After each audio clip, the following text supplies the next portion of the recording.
I'm with Scott Gediman, and we're here in Yosemite. Tell me about visitor management to this park. The numbers grew very, very substantially in the 1980s, and you had to do something about it. In 1980 was the first time we got 4 million visitors a year. We've been over 4 million since then. In fact, in 2016, we were up over 5 million visitors. Here in Yosemite, our challenge is not with the visitors. We can handle 4 million, 5 million visitors. It's with vehicles. So what happens is during the summer and especially on the weekends, we get 6, 7, sometimes 8,000 vehicles. So our challenge is to get people out of their cars, get people into the park, and get them to walk on the trails and enjoy the area. And so what we've done, for example, is we have shuttle buses that we take people around in the park.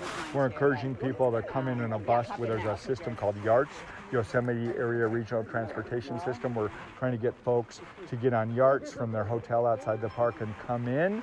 And we're also trying to encourage off-season visitation. So much of our visitation is busy during the summer, and so what we're trying to do is encourage folks to come in the fall and the winter and the spring, and that way there's less people, it's less crowded, people don't have to worry about parking as much and can get around, and the park is beautiful year-round. So right now all of these things are doing, we're trying through messaging and trying to manage the best we can. Nothing is predicated, like we're not closing at certain times or we're not requiring reservations, but when we get to the point of increasing traffic congestion, we're looking at ways to manage once we get up to the 5 million, 6 million people, because we are definitely heading that way. Is price point an issue? Because certain cities in Europe are now charging people to go into their city centres. Price is interesting because with us in the National Park Service, all of our fees are regulated from Washington. We have a $35 fee, so we are looking at ways of tiered pricing or possibly cheaper prices in the off-season. We're doing a little bit of that now. For example, if someone is staying in Sonora or Oakhurst, they come in on the YARTS bus, they pay for their bus fare, and the park entrance is included in that. So it's actually much cheaper to come in a bus.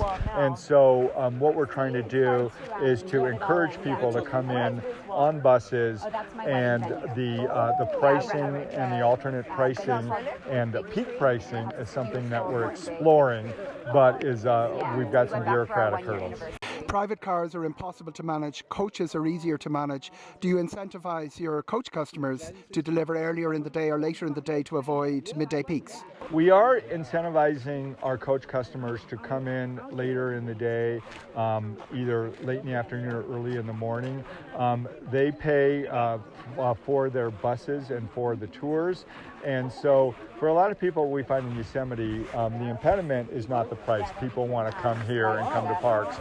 So it's a way of managing the buses and managing the people to get people in and to balance things out. Because that's what we're having, is that in January and February, for example, the park is busy year round, but it's less busy, whereas in a day like today, we'll probably see 6,000, 7,000 cars. So we're working right now. We're doing visitor studies. We're doing traffic. We're looking at everything from when cars come in. In fact, literally today, we've got things that go in that will look at Bluetooth on phones. They won't take personal information, but we're trying to get a better idea as to which cars come in, how long they stay, where they go, and we're really trying to get a better handle on how the visitors see the park. And how does the day work? On a peak day, talk me through the hours of the day. When does it actually get crowded on that? What will happen is it will start at 8 in the morning, and so we used to say come in by about 10, but by about 8 in the morning, for example, we came in, there was a line at South Entrance.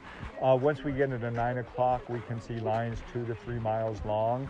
So we can have people wait. If people don't get to the gate till 10 o'clock, for example, on a Saturday, they could wait 2 hours just to get to the park, and then all the parking is full. So it's one of those things where we encourage to get in before 8 o'clock if they can, and then or wait until 3 or 4 in the afternoon. It's really those 9 in the morning till about 4, because people get here and they park, and then they get out and they enjoy the park, which we want them to do. But we have a situation where in Yosemite Valley, it's a valley that ends once we have parking is full, and we have long lines of traffic. It just creates traffic jams, and it's impossible to manage, and that's what we're trying to manage better. How many parking spaces do you have, and what's your average dwell time? Oh, we only have about 1,100 parking spaces in Yosemite Valley. The average day visit is about 4 hours to Yosemite Valley.